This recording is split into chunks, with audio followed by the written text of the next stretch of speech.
this is Veronica Fountain. Welcome to the Simply Bowie Publication Television Show. Today I'm here with a great person. His name is Bokah. He is with Primerica, financial planner. And as you know, every month in the studio, I have really great guests that come in and talk about their products and services, talk about their why story to help really Bowie in Upper Marlboro with some great absolutely some great leads. So Bokah, welcome to the show here with me today. Thank you very much. Great. I appreciate you having me. Absolutely. How long have you been as a financial planner?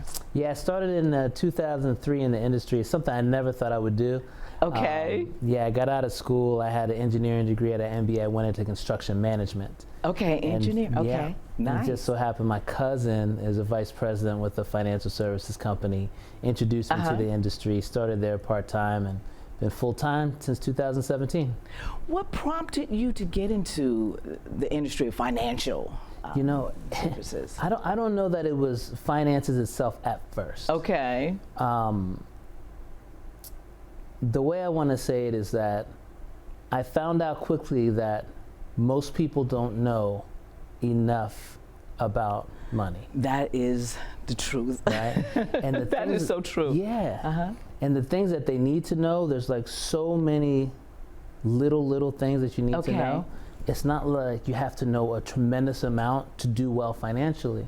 So I was just floored about how just a little bit of education could change somebody's life on the financial side. Yes. That's what got me in the beginning. And then plus I like numbers and I like people, and it just all started to come together. Okay, so tax season is over with now. Yes. Okay, so everyone now is really looking at their savings, all the emergency savings, how to save money, do you pay off your credit card? Walk me through some of your solutions, financial solution packages. Okay, so basically there's two sets of people I look at, right? Okay. There's people that, let's say 20s, 30s, getting started, putting some money together. Maybe they have a family, maybe they just bought a house, just had a baby, things of that nature, saving for the long term, establishing their financial foundation and their financial habits, right? Okay. And the next thing would be people within 10 years of retirement or just recently retired. Okay. So for them, you got to look at 4 basic areas when it comes to planning for retirement. Okay. And which are? Yeah, you have to make sure that you have a income stream coming that doesn't need you to work to come in. Okay. And that income so you don't work. Yeah, absolutely. This is what we call in retirement. Okay. Right? Nice. So you don't have to work. So that income stream can come from a lot of places: pension, Social Security, from the money you have saved, but it has to come in whether you get out of bed or not. That's why we call it retirement. Is that 401k as well? 401ks, people can have 457s, all the different retirement accounts, IRAs, all those things that people could have, right? We will look at that. And stuff that is not necessarily in a retirement account, of course, could be used from retirement as well. Okay? Then you have to have an emergency fund. It's not if an emergency is going to happen. Right. The question is what? When is it going to happen? When is it going to happen? And are you going to be prepared? Right? People keep an umbrella in their car, not if it's going to rain, just when it's going to rain. It's there, right? Rain, yes. Absolutely. So you got to have an emergency fund, and you want to have a little what we call fund money. Okay. You want to be able to try the things that you always wanted to do while you were working. That's your traveling, or is that your eating out as well? It could be eating out. It could be, taking your, at that time it might be grandkids to Disneyland. Maybe you always wanted to. I just left Atlanta recently. Okay. And the Uber driver showed me this little racetrack where you could ride Porsches, right? Wow. Maybe you always want to do that. Race the car. Yeah, race the cars on the track and all that stuff. But you want to have something for that separate from just paying your bills. Right? Because that money, if you wanted to do it and you didn't have it separated, it might get used up in your everyday. Yeah. Right? So we want to separate that out, right? And then some people want to leave a legacy for their family. That's the fourth thing. Maybe we want to leave something for a church or a charity, or a hospital or some kind of cause or something like that. So we want to make sure all those things are taken care of for the client. Okay. Now, when we listen with this new administration, they're like, oh, the groceries are high right now. Everything is high right now. How do you manage to have that emergency funds. You got your credit card debt here sky high right now. How do you, and then what you're saying, your bucket is, still try to go eat out or go to the racetrack and drive a Porsche. How do you start managing your budget as far as emergency bucket or your debt with your credit cards? So obviously you have to know where your money's going. Okay. So we call that cash flow planning. Okay, cash flow planning. Cash flow planning. I don't like to call it budget. People get a little squeamish when you say that word budget. It's like you have to pull a needle out or something like that. People don't like that word budget, And so we call it a cash flow plan, which it is.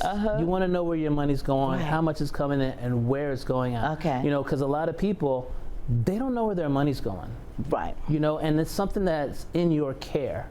Yes. You're like a trustee for that money. Yeah. Like you're like almost like a parent for that money. So it's like if somebody was going to ask you at 11 o'clock at night where your kid's at, you're not going to say, I don't know. I don't know where it is. Right? We might not know. You might not know. But you might want to know where your kids are, right? Exactly. Right? Yes, so, you do.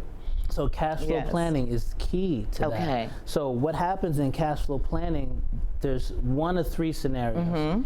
Either you spend more than you make. Okay. If you spend more than you make, there's only one future destination for that. Okay. You know what that is? You tell me. Bankruptcy. Okay. There's no way around it. And that's nice. If you continue to spend more than you make, living above your means, run up all your debt, there'll be no credit left to take, and you still spending more than you need. You have to go bankrupt. And you don't, like you say, you don't have enough coming in. Absolutely. Right. If you're spending too much or you don't have enough, or a combination of the two, right? So in order to solve that, number one, we look at making more money. Okay. You always want to look on the abundance side first, because the other side is spending less. Okay. Now, on the abundance side, there's unlimited amounts that you can make of more money. Okay. But on the, we call it lack or scarcity side, you can't spend less than zero every month. Right. There's only so much that you can cut. So we look to try to make some more money first. Maybe if they offer part-time on your job, maybe if you could maybe sit in a library or something on the weekends or something like that, you want to try to make some more money. And then we're going to look to see where we can cut, okay? We cannot spend more than we make every month. Number two is you break even every month. Okay. If you break even every month, it's like, imagine you're wading in the middle of the Atlantic Ocean. You're just wading, like this. Close to drowning. Yeah, eventually you're going to get tired. Your head I'm just telling you. Above water. Eventually you're going to get tired, right? So we want to get to the point where we make more than we spend. Right. When you make more than you spend, there's only one future destination for that. You know what that is? And what is that? You're going to be rich. That's what I want to hear. That's what people want to hear. That's right. If you make more than you spend every month, you're going to accumulate savings. Right? When people tell me where they are, I don't even need to know their cash flow plan. If they got a bunch of debt and no savings, I know they're spending more than they make. Right.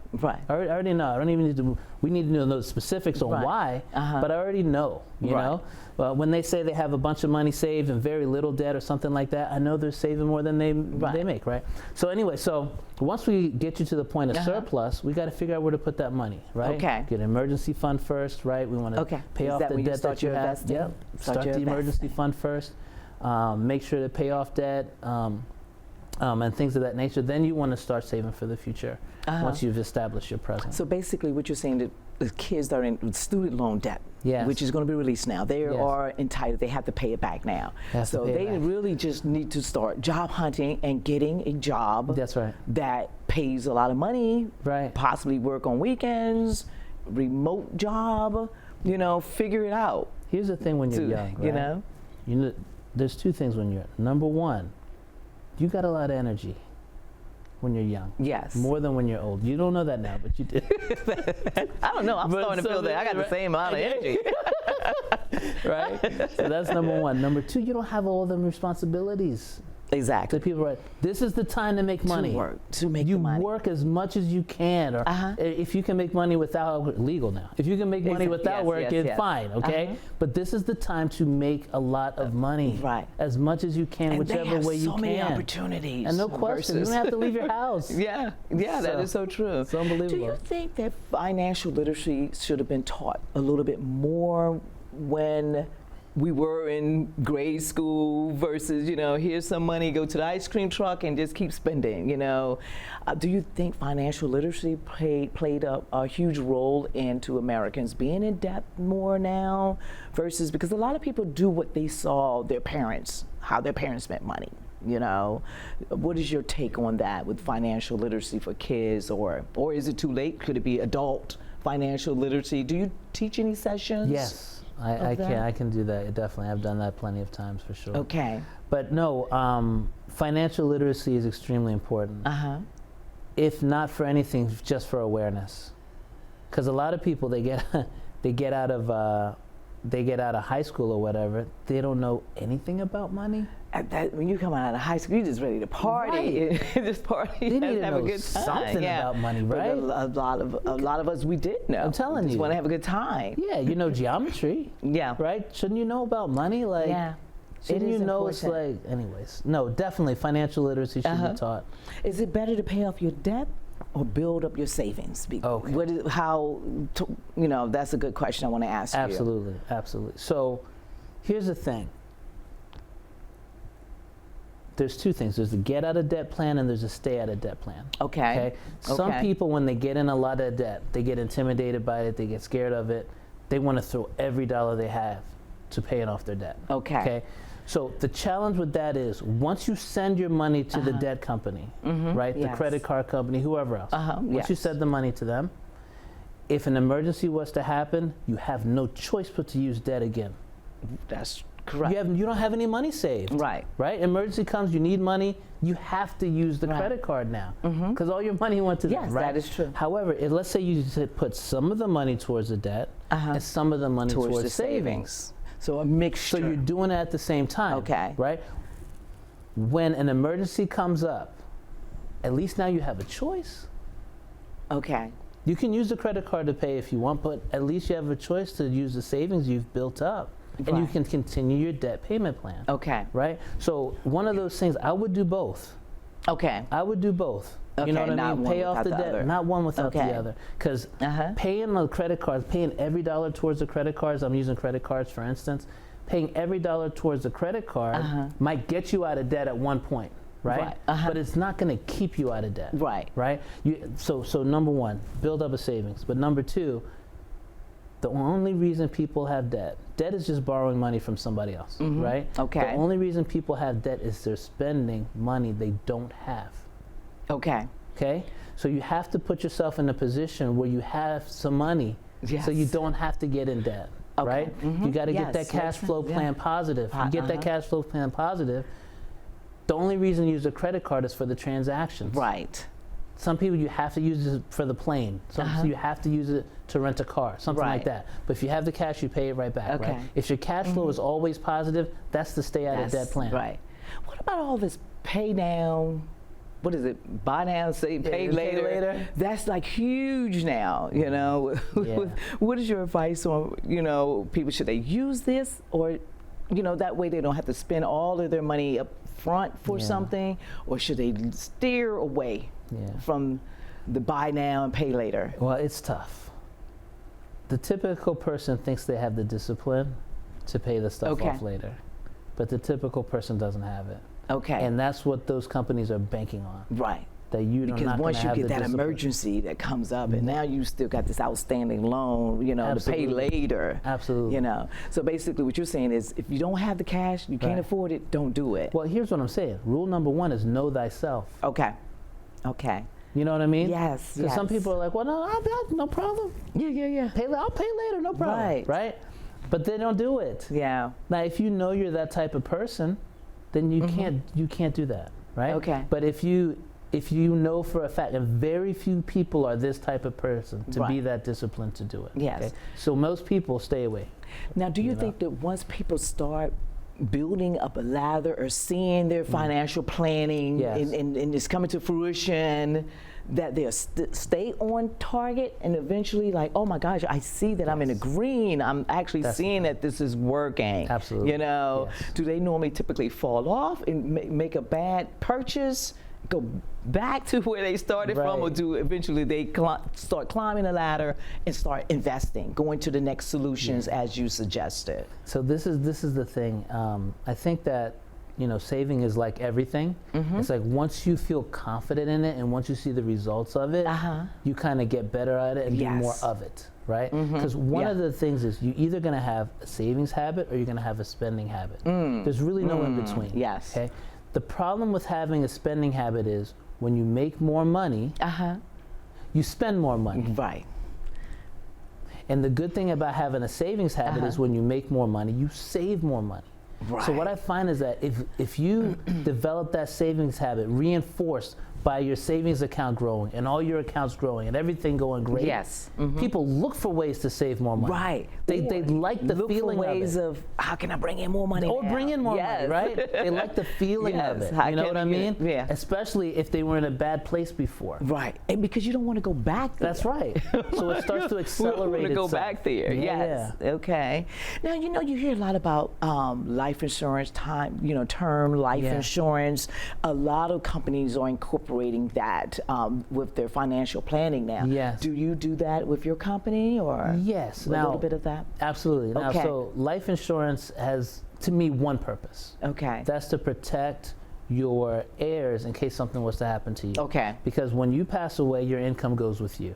Okay. And that's that income that was feeding that kid and clothing that kid and sending them to school and all that other kind of stuff. And they can't provide that income for themselves at 8 years old, 10 years old, 12 years old. Are you with me? Yes. So the income needs to be replaced. Okay. So we're going to incorporate that in as a foundation for your family. Okay. So this is not just you. Once you have a kid, you're responsible for that child.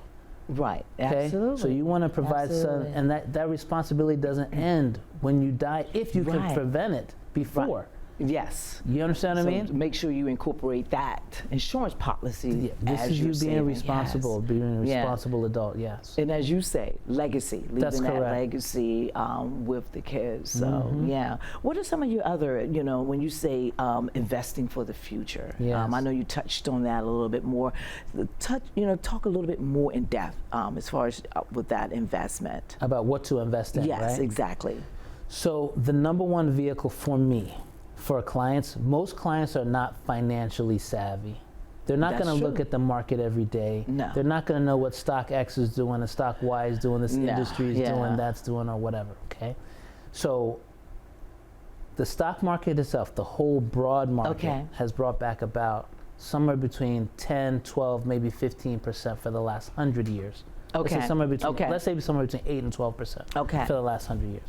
That type of return over a long period of time can get you where you want to be. Okay.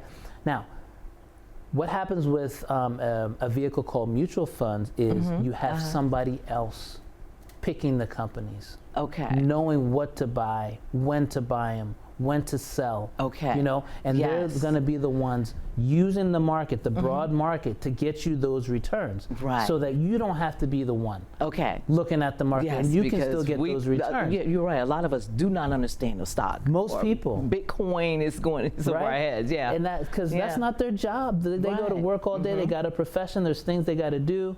You know what I mean? Right. And so you can still get those returns, but somebody else is picking everything for you. That's a mutual fund. And handing you a report, monthly report, and quarterly report. See your quarterly report, so you can see your numbers. Is it best to invest in mutual funds if you already have some credit card that you're still paying off? Should your credit cards be down to zero before you move into that type of robust investment? I wouldn't say zero, but I would say manageable. I would say if you got into credit card debt because you spent more than you made, right? Right. If you're currently spending more than you make, it's not time for mutual funds.